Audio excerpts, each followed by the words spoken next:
Conseil des ministres de ce mercredi, au cœur des décisions, les statuts de l'Agence nationale des systèmes d'information et du numérique, des textes d'application de la réforme sur la décentralisation, toutes les décisions à suivre dans ce journal. 1er juin, journée de l'arbre au Bénin, entre espaces verts et sites à reboiser, projets officiels, initiatives citoyennes et élans associatifs se multiplient. Nous irons sur plusieurs espaces dédiés. Le football féminin s'affirme au Bénin. La sélection de la Takora remporte la première édition du tournoi championne. Quant aux écureuils hommes, ils affûtent leurs crampons contre le Sénégal et le Mozambique. Bonsoir et bienvenue dans ce journal. Ouvrons-le justement par les décisions du Conseil des ministres de ce mercredi. Au menu, les statuts de l'Agence nationale des systèmes d'information et du numérique, des textes d'application de la réforme sur la décentralisation, des communications et des nominations. Voici la livraison intégrale avec le porte-parole du gouvernement, Wilfried Léandre Ngwedji. Ce mercredi 1er juin 2022, le Conseil des ministres s'est réuni sous la présidence de M. Patrice Talon, président de la République. Au terme de la séance, les décisions ci-après ont été prises. Au chapitre des mesures normatives. En point 1, adoption de tests d'application dans le cadre de la mise en œuvre de la réforme structurelle du secteur de la décentralisation. 4 décrets relatifs ont fait l'objet de délibérations du Conseil. Les 2 premiers procède à une classification formelle des communes suivant les statuts particuliers, intermédiaires ou ordinaires, puis organise de façon exhaustive les critères de catégorisation de celles-ci, de même qu'il prévoit la périodicité décennale pour leur évaluation aux fins d'actualisation. Ainsi, sont classées dans la catégorie commune à statut particulier celles dont la population est d'au moins 200 000 habitants, et qui ont mobilisé, sur une période de 3 années consécutives, des ressources propres s'élevant à 1 milliard de francs CFA au minimum. Dans la catégorie des communes à statut intermédiaire, on retrouve celles qui, soit sont chef-lieu de département, soit ont une population d'au moins 100 000 habitants et ont mobilisé de façon consécutive sur les 3 années précédant l'année d'évaluation, des ressources propres s'élevant à 500 millions de francs CFA, ou ont joué un rôle prépondérant dans l'histoire du Bénin. Quant aux collectivités territoriales ne remplissant pas ces critères, elles sont classées dans la catégorie des communes à statut ordinaire. Par ailleurs, les 2 autres décrets fixent respectivement le cadre général des règlements intérieurs des conseils communaux, puis les conditions et modalités de délégation des pouvoirs et de signature du maire au secrétaire exécutif. Le ministre de la décentralisation et de la gouvernance locale veillera à la bonne application de ces différents tests.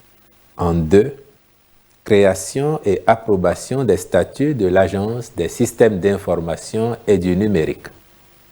Depuis 2016, la mise en œuvre des projets du secteur du numérique relatifs au déploiement du haut et très haut débit, à la dématérialisation, à la sécurité des systèmes d'information et des réseaux, au service universel et à l'extension des réseaux dans les zones rurales, ainsi qu'au développement des usages communautaires, a été organisée autour de 4 agences d'exécution que sont l'Agence du développement du numérique, ADN, l'Agence des services et systèmes d'information, ASSI, l'Agence nationale de la sécurité des systèmes d'information, ANSI, l'Agence béninoise du service universel des communications électroniques et de la poste, ABSUCEP. Les besoins d'optimisation de cette architecture, en lien avec l'opérationnalisation de la Société béninoise d'infrastructures numériques SBIN, commandent pour plus de rationalité, d'efficacité et de cohérence de l'action publique, de procéder à la fusion des 4 agences d'exécution en une seule. Par conséquent, a été adopté le décret portant création et approbation des statuts de l'Agence des systèmes d'information et du numérique, ASIN, placée sous la double tutelle du ministère du numérique et de la digitalisation et du ministère de l'économie et des finances. Le Conseil a Par ailleurs, adopter comme autre mesure normative les décrets portant convocation du corps électoral en vue de l'élection des membres de l'Assemblée consulaire de la Chambre des métiers de l'artisanat du Bénin, première mandature, nomination des membres du conseil d'administration de l'Agence nationale de protection civile et l'Agence des systèmes d'information et du numérique. Au chapitre des communications, mise en œuvre des recommandations du rapport d'évaluation mutuelle du dispositif national de lutte contre le blanchiment de capitaux et le financement du terrorisme au Bénin. Le dit rapport, sur la base des insuffisances relevées, propose un plan d'action autour de 9 volets stratégiques visant notamment le renforcement du cadre législatif et réglementaire de la lutte, de la politique et des stratégies nationales, des capacités opérationnelles et stratégiques, des capacités d'enquête et de poursuite, du contrôle et de la supervision des institutions financières, des systèmes de conformité des entreprises professionnelles non financières, ainsi que de la lutte contre le financement du terrorisme. Le Conseil s'est donc prononcé en faveur de la mise en œuvre de ce plan d'action, dont le ministre de l'Économie et des Finances suivra l'exécution rigoureuse.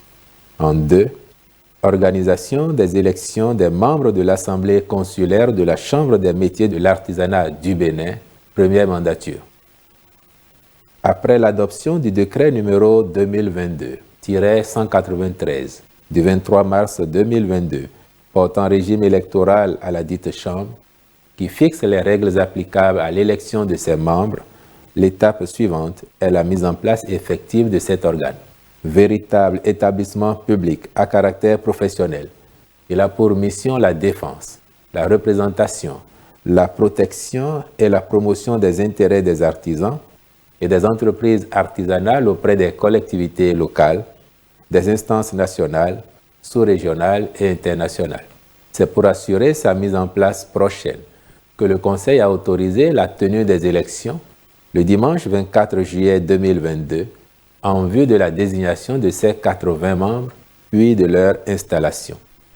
En 3, compte rendu de la tournée gouvernementale d'information et de sensibilisation des populations sur la conjoncture économique. Organisée du 12 au 24 mai 2022, cette tournée a permis d'engager des échanges directs avec les populations, de les informer sur les faits générateurs de la conjoncture actuelle, ainsi que des réponses apportées par le gouvernement, puis de les sensibiliser sur les réflexes à développer en pareil contexte. À l'issue de la tournée, les délégations gouvernementales ont recueilli environ 1100 doléances et préoccupations formulées par les populations sur toute l'étendue du territoire national. Certaines d'entre elles sont directement liées à la cherté de la vie, cependant que d'autres sont d'ordre structurel ou spécifique.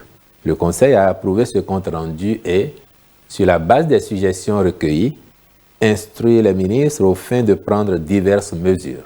Il s'agit du ministre d'État, ministre du Développement et de la coordination de l'action gouvernementale, en collaboration avec l'ensemble des ministres, à l'effet d'organiser sur une base annuelle une campagne d'information et de sensibilisation des populations sur les mesures et actions du gouvernement.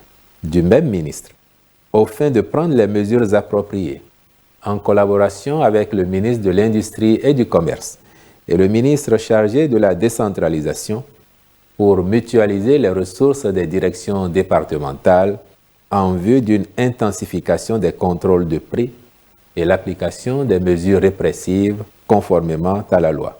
Du ministre de l'Industrie et du Commerce, en collaboration avec le ministre de l'Économie et des Finances, pour fixer par arrêté le plafonnement du prix de vente au détail de la farine de blé au consommateur final sur toute l'étendue du territoire national. Les mêmes ministres prendront un autre arrêté concernant le prix du ciment. Des contrôles seront renforcés et tout contrevenant se verra appliquer les tests en vigueur puis, le cas échéant, suspendu du circuit de distribution du ciment. Par ailleurs, le ministre de l'Agriculture, de l'Élevage et de la Pêche est instruit, en lien avec les sociétés de distribution, à l'effet de créer des magasins de cession des intrants vivriers dans toutes les 77 communes. Le même ministre en plus de ceux chargés de la sécurité publique et de la décentralisation. Et en collaboration avec le chef de mission de surveillance et de sécurisation des espaces de transhumance pastorale, puis avec le haut-commissaire à la sédentarisation, organisera une mission d'information et de sensibilisation sur le programme de sédentarisation et veillera à son accélération. En outre, dans le secteur de l'enseignement supérieur et de la recherche scientifique, le ministre fera rétablir les rations normales de restauration dans les différents campus universitaires et prendra toutes les dispositions utiles pour le paiement du solde des primes de rentrée et des primes pédagogiques aux bénéficiaires. Dans la même logique de prise en compte des doléances exprimées, le ministre du Numérique et de la Digitalisation, de concert avec le ministre chargé de l'Enseignement supérieur, veillera à finaliser les tests sur les 10 sites universitaires concernés par la première phase de mise en œuvre du projet de réseau béninois d'éducation et de recherche afin de les rendre fonctionnels à la rentrée universitaire 2022-2023. Enfin, le ministre d'État, ministre du Développement et de la Coordination de l'action gouvernementale, avec le coordonnateur du Bureau d'analyse et d'investigation et tous les ministres concernés, conviendront d'un plan d'action précis et géolocalisé de réponse à l'ensemble des préoccupations structurelles et spécifiques enregistrées au cours de la tournée, au chapitre des rencontres et manifestations internationales. Le Conseil a autorisé l'organisation au Bénin, en juin 2022, d'un colloque régional par la Cour constitutionnelle et la CEDEAO sur le thème « Les relations entre les juridictions constitutionnelles et les juridictions communautaires » du 13 au 17 juin 2022 du 7e atelier régional des centres d'excellence d'Afrique pour l'impact sur le développement, du 30 juin au 2 juillet 2022 du 7e congrès statutaire et de l'Assemblée générale de l'Association des hautes juridictions de cassation des pays ayant en partage l'usage du français, ainsi que la participation du ministère de l'Agriculture, de l'Élevage et de la Pêche à ces réunions statutaires et autres rencontres à l'extérieur au titre de l'année 2022. Enfin, au chapitre des mesures individuelles, les nominations suivantes ont été prononcées sur proposition des ministres respectifs. Ministère de la décentralisation et de la gouvernance locale. Directeur général du Centre de formation pour l'administration locale, M. Christian Raoul Couton. Ministère de l'enseignement supérieur et de la recherche scientifique. Conseiller technique aux activités académiques, de recherche et à l'innovation, M. Philippe Laleye. Conseiller technique à la digitalisation et au suivi des projets e-éducation, M. Maxime Henson. Conseiller technique au suivi des réformes institutionnelles, des infrastructures et équipements universitaires, Mme Armelle Fidèle Gaillet Aniouvi. Conseiller technique à la promotion de l'entrepreneuriat, du partenariat et du dialogue social, Mme Rosalie Worou. Directeur de la planification, de l'administration et des finances, M. Yahi Narcisse Agani, je vous remercie. Autre actualité gouvernementale. Pour un deuxième mandat voulu hautement social, le secteur de la santé est inscrit au rang de priorité. Comment se consolide donc l'offre sanitaire au Bénin?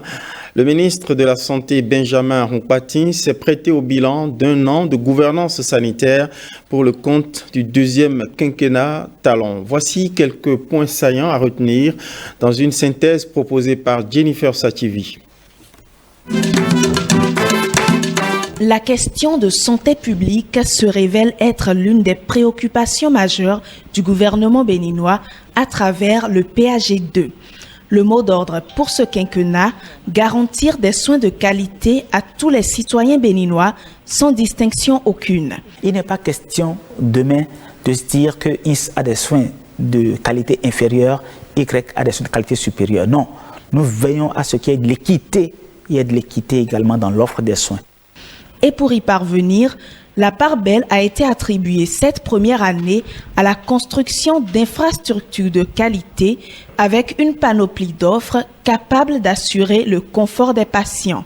Les gens n'y avaient pas cru, mais aujourd'hui c'est une réalité qui est là et qui évolue très bien, qui tient dans le timing que nous avons prévu et nous espérons bien qu'en fin 2023, nous allons voir vraiment totalement opérationnel cet hôpital que nous sommes en train de mettre à la disposition non seulement des populations béninoises, mais également de toutes les populations de la sous-région.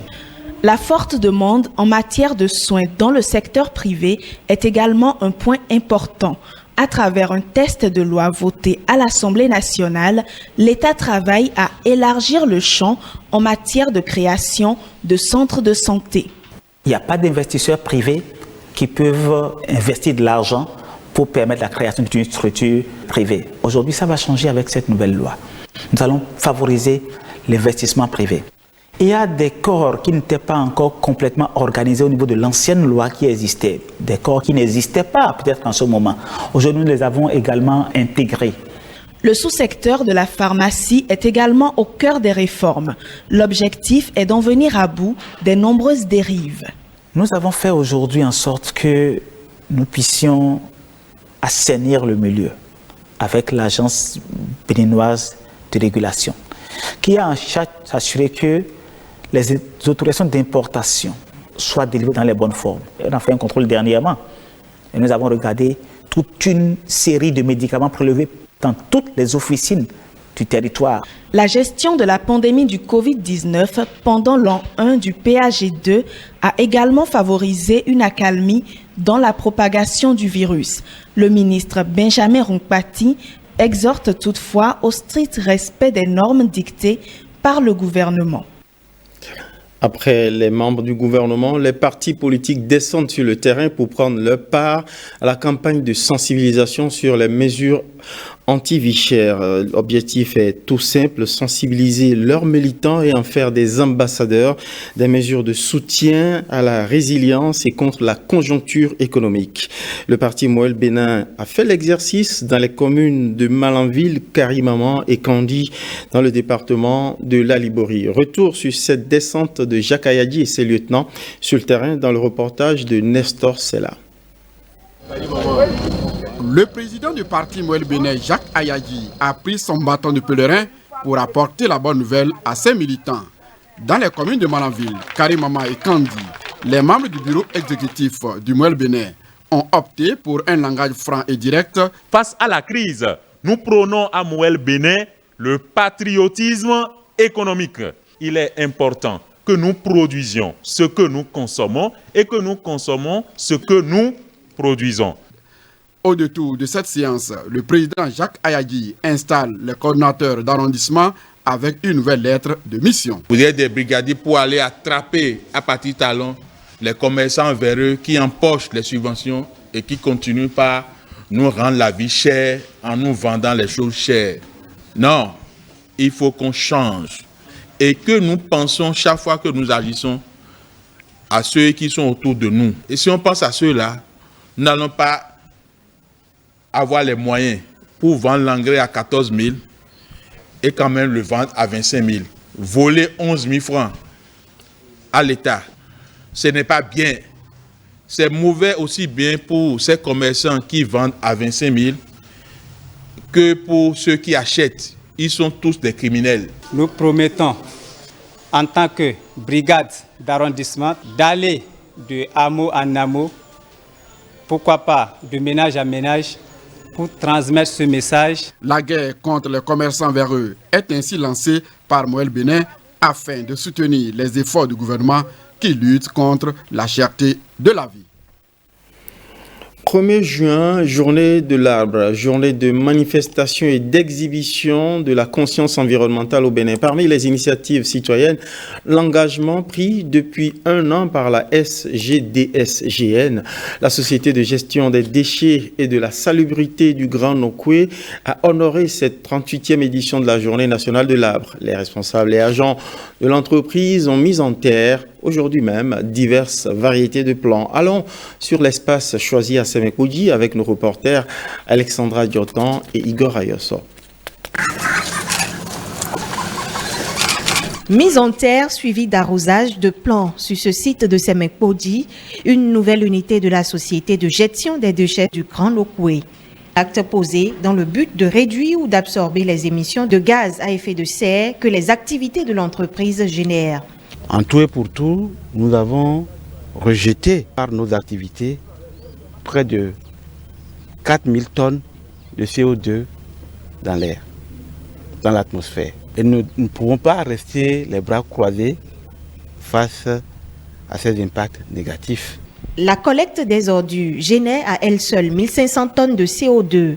Leur manipulation et le transport vers les centres d'enfouissement engendrent 3000 autres tonnes. Pour parvenir à la neutralité carbone, 180 000 plants doivent être mis en terre. C'est un enjeu pour nous. Et je crois qu'avec les programmes que nous allons démarrer désormais, notamment le programme d'éducation à l'éco-citoyenneté en milieu scolaire, et puis également le programme de réhabilitation des casiers qui sont remplis sur nos 2 CET, nous arriverons à relever ces défis. En attendant, 2000 plants sont mis en terre ce 1er juin sur les différents sites de la société, notamment les points de regroupement et les centres de déchetterie communaux. Ils sont rompus au micro, mais ont choisi de passer de l'art oratoire aux actes. Les animateurs et présentateurs live du Bénin ont décidé d'épouser la cause de l'arbre. Rien de tel donc qu'un jour emblématique comme le 1er juin pour s'illustrer. Ils ont rallié les élèves de l'école primaire publique Agla Nord pour mettre des plants en terre. Pas seulement, ils se sont aussi occupés de l'entretien d'espaces verts. Voici le reportage de Christelle Tongodo et de Simon Villon. Les apprenants de la maternelle et du primaire de l'école primaire publique Agla Nord n'ont pas manqué le rendez-vous annuel de la journée de l'arbre. Grâce à l'association des animateurs et présentateurs live AAP Bénin, ils s'exercent à mettre des plants en terre et à comprendre l'utilité de ce geste. Je trouve que cela est bon parce qu'il faut aider la nature. L'AAP, en collaboration avec l'ONG RAD, a voulu passer dans quelques établissements pour sacrifier à la tradition de la plantation d'arbres, histoire d'apprendre aux enfants les bonnes habitudes, l'habitude de l'entretien de l'espace vert, l'espace végétal. En montrant l'exemple, l'association des animateurs et présentateurs live du Bénin joue ainsi sa partition dans la préservation de l'environnement et la lutte contre les changements climatiques. Si nous voulons vraiment aller de l'avant, il faut justement voir au niveau des enfants parce que déjà, c'est comme on le dit, ils sont des pépinières. Et plus on s'accentue sur eux, plus ils pourront donc mieux cerner le travail qui se fait et accompagner tout ce qui se fait sur le plan du développement dans le pays. Voilà. Nous avons véritablement besoin que ces arbres-là puissent être plantés pour que nous puissions mieux nous porter pour pouvoir relever les défis donc, liés au changement climatique. Donc l'AAP se met dans cette logique-là et nous serons toujours là chaque 1er juin dans d'autres localités, dans d'autres établissements pour pouvoir faire ce geste utile pour notre survie collective. Plusieurs espèces de plants sont mises en terre à l'EPP Agla Nord. Leur suivi dépendra certainement de l'entretien dont elles bénéficieront. Bravo aux acteurs de l'AAP, semeurs de conscience environnementale. Les espaces verts sont un poumon de respiration écologique au cœur des villes. Malheureusement, ces espaces sont souvent négligés au profit d'espaces bétonnés. Dans ce reportage, Estelle Pazou et Ramatou Lawani ont rencontré un agro-aménagiste qui revient sur le rôle et l'importance des espaces verts suivants. Dans ce coin de vie, les arbres ont pris leur quartier. Il n'y a plus de place si ce n'est pour les sentiers. Un espace vert presque divinisé par Eric Aïvodi, agro-aménagiste. Sans l'espace vert, sans la nature, il n'y a point de vie humaine et même animale. Il est pratiquement impossible pour les humains de rester 1 minute sans l'oxygène. Vous voyez, or l'oxygène vient des arbres, vient de la nature. En d'autres termes, l'homme ne saurait se passer de la nature. Pourtant, il détruit à sa guise cet espace vital. Ceux qui détruisent la nature, ceux qui construisent, ceux qui donnent la priorité au béton, à la matière inerte. Ils s'attaquent à eux-mêmes. Le premier centre de recyclage de la vie de l'homme, c'est les plantes, la nature. Et en plus que par la respiration, nous polluons la nature, nous utilisons des équipements électroménagers dans nos cadres de vie, les ordinateurs, et nous utilisons des véhicules, l'industrialisation et le bien moderne fait que le taux de pollution est augmenté. Et ce taux de pollution, il faut que ce soit recyclé. Et c'est la nature qui joue ce rôle. C'est la fonction que Dieu a dévolue aux espaces verts. Les espaces verts améliorent également la qualité de l'air et réduisent le stress. Et pour freiner cette propension à s'en débarrasser, l'agroaménagiste invite chaque ménage à penser à un coin de verdure car, dit-il, la nature devrait commencer dans les maisons.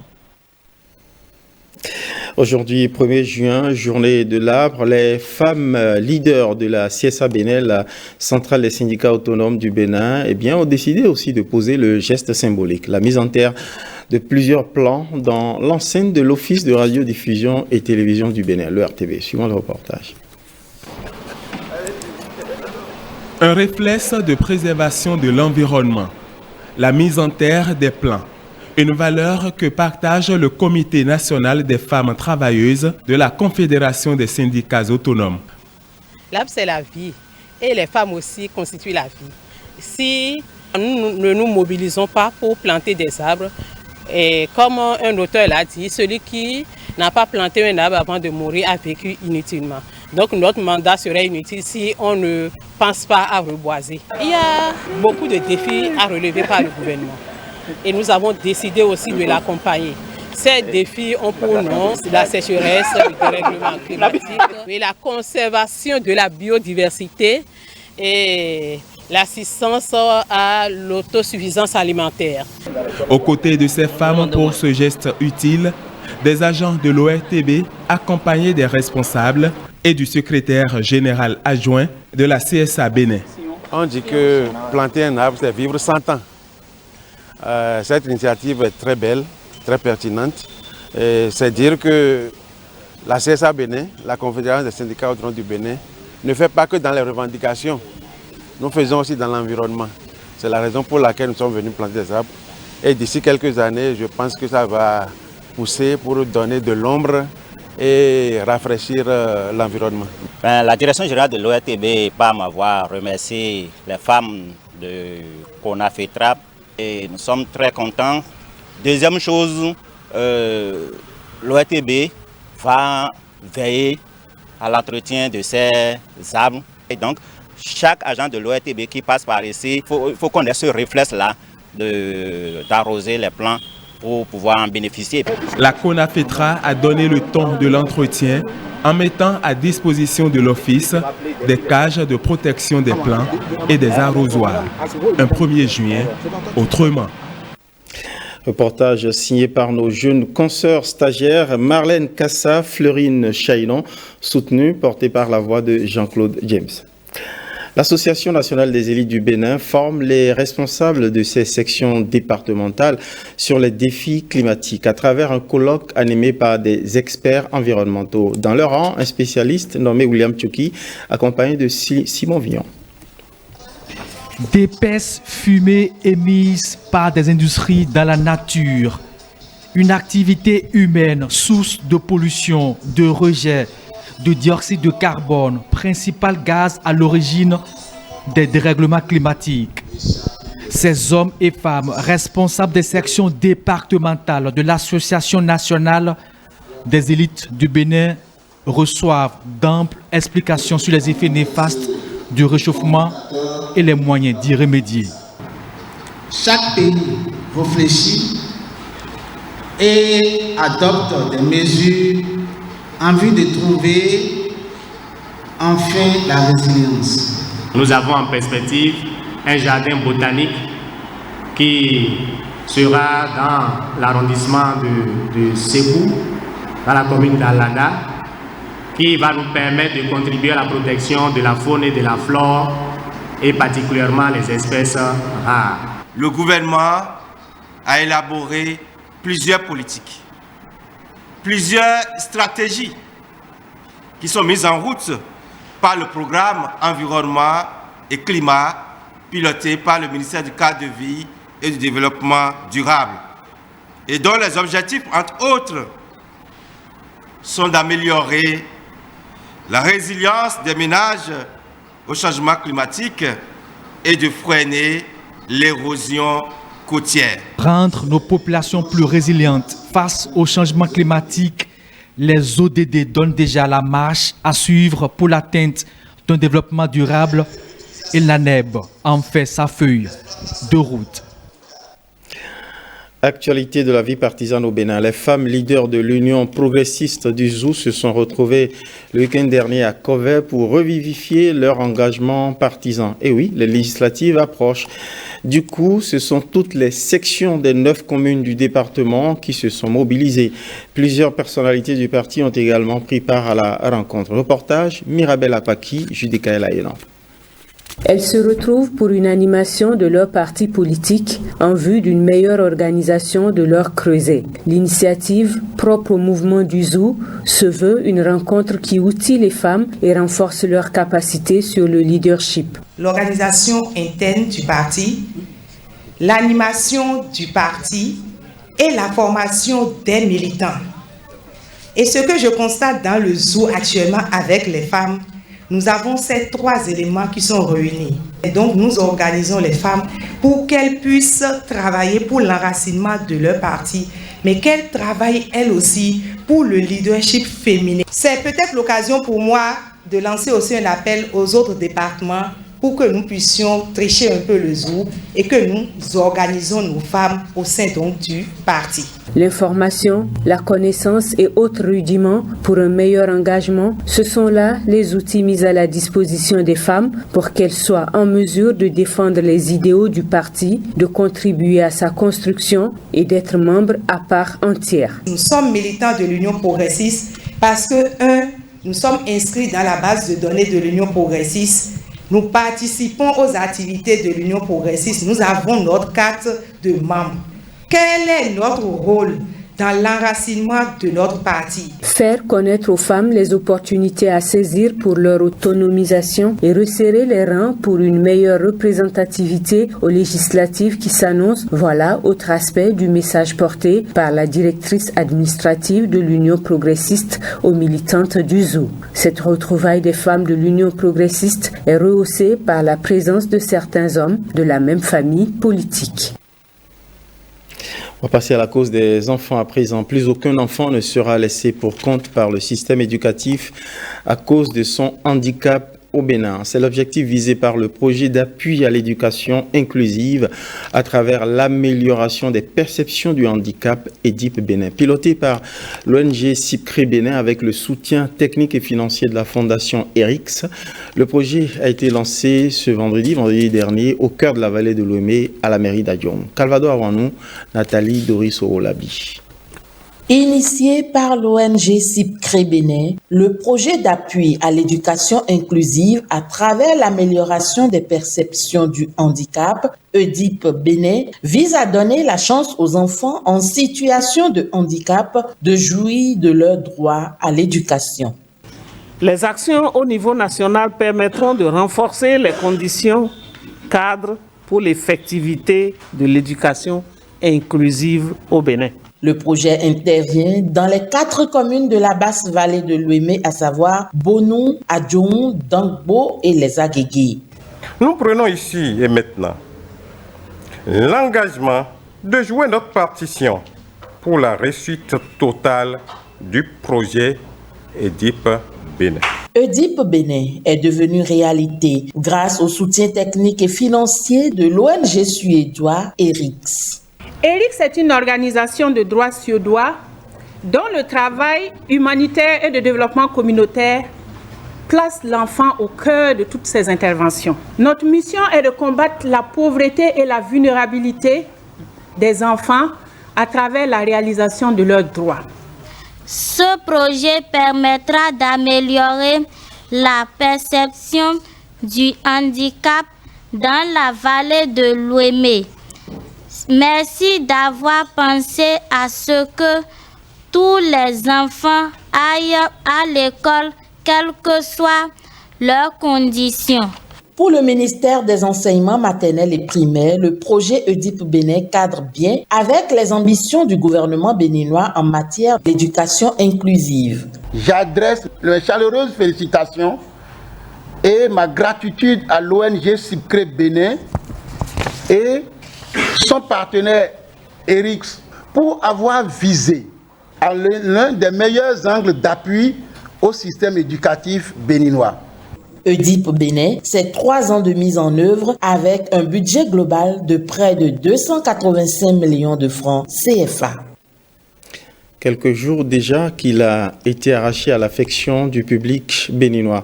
Ernest Guy Kao a tiré sa révérence et laisse dans le cœur de ses fans et de ses proches une profonde consternation tant cet acteur a laissé l'image d'un comédien truculent, plein de vie. L'acteur béninois a mené une rude bataille contre une insuffisance rénale chronique, un mal qu'il a traîné pendant des mois et qui a finalement eu raison de lui. Ceci malgré quelques soutiens dans celui de l'État béninois. Dans cet extrait, Rapi Goudou, acteur culturel, rend hommage à l'illustre acteur disparu. Il salue également les efforts du gouvernement béninois dans ce sens. Il est au micro de Jennifer Sativi et de Roger Agorset. Guy Ernest Kao est celui-là qui a marqué l'histoire du théâtre béninois, l'histoire du théâtre africain. Et voilà quelqu'un qui a le niveau, par exemple, d'aller rapidement à la mise en scène, de signer des spectacles, mais qui ne le fait pas, qui se contentait de son statut de comédien et qui acceptait de se prêter au jeu. Et pour ce qui concerne sa maladie, cela a été très court parce que lorsqu'on a détecté le mal, j'avoue que ça n'a pas donné beaucoup de temps pour que nous en arrivions à cette mauvaise nouvelle. Vous savez, ce n'est pas trop aisé pour un gouvernement de communiquer autour d'une maladie d'artiste ou autour d'une maladie d'un compatriote qui a besoin de soutien. Et je pense que c'est cette posture que l'État actuel, donc le régime actuel, adopte.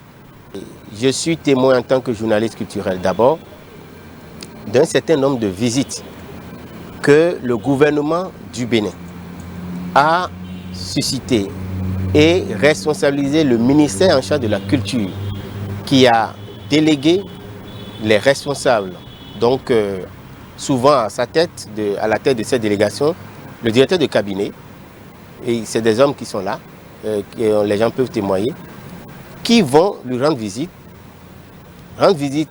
au médecin traitant pour s'enquérir de son état de santé et qui font le nécessaire dont un artiste a droit à travers le Fonds des arts de la culture.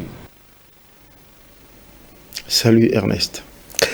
Les écureuils se préparent à défier le Sénégal le 4 juin pour le compte de la première journée des éliminatoires de la CAN 2023. Et derrière, le Mozambique a rencontré également 4 jours après. Parmi les joueurs convoqués au stage de préparation, Mohamed Tidjani, le nouveau défenseur des écureuils. Reçu sur la matinale 5 sur 7 matin de ce lundi, il revient sur l'actualité des écureuils et sur son propre parcours. On l'écoute. Tidjani Mohamed. Plutôt décevant de ne pas avoir rejoint le groupe à Antalya, parce qu'à Antalya, j'aurais pu montrer toutes mes qualités au groupe, à l'entraîneur, au staff. D'une taille d'1,90 m, la nouvelle trouvaille de Moussa Latondi a un parcours exceptionnel. J'ai commencé dans un tout petit centre de formation, Real d'Afrique, voilà. Et de là, je pars directement en Espagne. Voilà, de l'Espagne, je reste 3 ans. Et après, j'arrive en République tchèque. République tchèque, c'était pas facile. J'arrive en 3e division, après la 2e et après la 1re division. Comme tout jeune, on a envie de connaître ses origines. Et le père qui me disait à chaque fois, tu as tout fait en Côte d'Ivoire, pourquoi ne pas penser au Bénin, pourquoi ne pas penser au Bénin? Et tout de suite, quand l'entraîneur m'a fait appel, je n'ai pas hésité. Bon de la tête, bon dans la lecture de jeu, Mohamed Tidjani défend très bien en 1 contre 1. Avec les écureuils, ses objectifs pour les rencontres face au Sénégal et au Mozambique sont de prendre le maximum de points. Le maximum de points, aller à Dakar, chercher la victoire et à domicile, pas d'erreur. Je demande aux supporters des écureuils de nous soutenir et désormais les échecs du passé sont derrière nous. Mohamed Tijani, cette saison, c'est 16 matchs en prêt avec le FC Teplice en République tchèque, tous en tant que titulaire pour un but marqué. Le défenseur des écureuils a de la cote dans d'autres championnats, mais il veut honorer son contrat avec le Slavia Prague. On croise les doigts pour les écureuils hommes pendant qu'ils se préparent. Les athlètes du football féminin béninois s'affirment aussi de leur côté. Justement, du côté de la Takora, l'équipe féminine de la commune de Tukuntuna remporte la première édition du tournoi dénommé Championne. Et c'est sur la pelouse synthétique du stade municipal de Natitengo, Marquoire, Tukuntuna 2, Kandi 1, Ikilirugunu 0 et Alexis Assoba pour le reportage. Habillées ici en blanc, les filles de Tukuntuna remportent la première édition du tournoi de football Champions devant leurs homologues de Kandi 2 buts à 1. Pourtant, elles étaient menées au score avant de renverser la vapeur.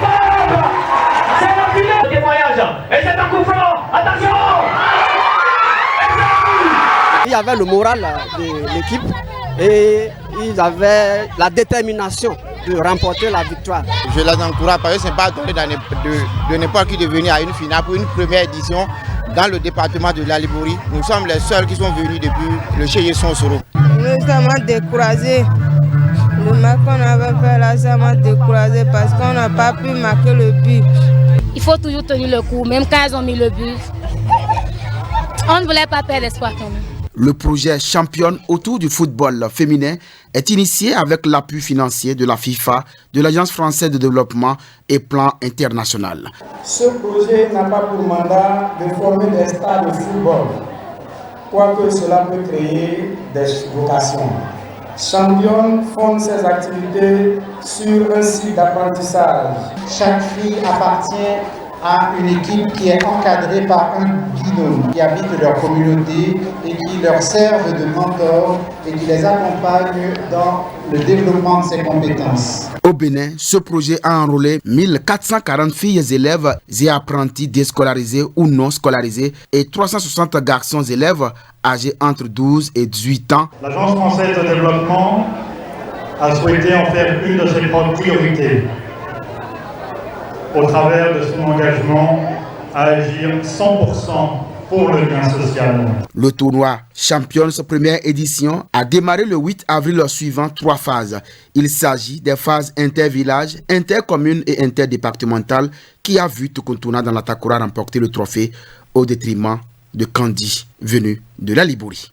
D'autres femmes à l'honneur, les femmes leaders de l'ONG ADECO, récompensées, reconnues à la 2e édition de leur fête annuelle ce dimanche 29 mai. Au cours de cette cérémonie festive, ces femmes ont été aussi outillées sur le leadership féminin. Et puis la présidente de l'Institut national de la femme, Claudine Prudencio, était allée honorer aussi ces femmes comme marraines de cette 2e édition. Suivant le compte rendu proposé par René Kofi. Une ambiance festive pour faire honneur à la femme. L'ONG Club Excellence ADECO convie ces femmes leaders à ces instants de bonheur en guise de reconnaissance de leur mérite. Cette belle fête qui nous réunit ce jour met en valeur les femmes du groupe ADECO et elle célèbre à la fois la journée internationale de la femme et la fête des mères.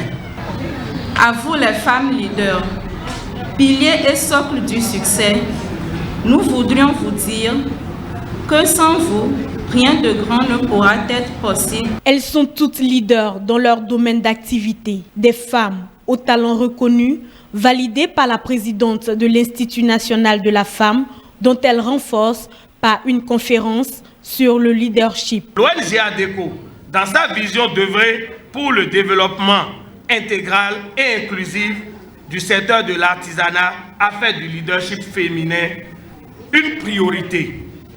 Nous prenons l'engagement, ici même, de vous accompagner dans la réussite de la noble mission de la protection et l'épanouissement de la femme.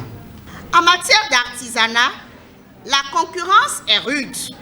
Au Bénin, par exemple, les artisans peuvent avoir accès à des prêts spécifiques grâce au gouvernement du président Patrice Talon. Les femmes artisanes doivent s'intéresser. L'ONG Club Excellence ADECO, créé en 1999, son credo, renforcer les femmes dans le domaine de l'artisanat à travers des formations et l'octroi de financement. Merci pour votre fidélité. C'est la fin de cette édition, mais gardez l'écoute juste après ce journal. 2 rendez-vous, les 30 ans de Canal Plus Horizon et puis un zoom sur les jus d'ananas Ira. Voilà, ce sera tout pour aujourd'hui. Merci à toutes les équipes qui ont contribué à la livraison de ce journal. Bonsoir chez vous.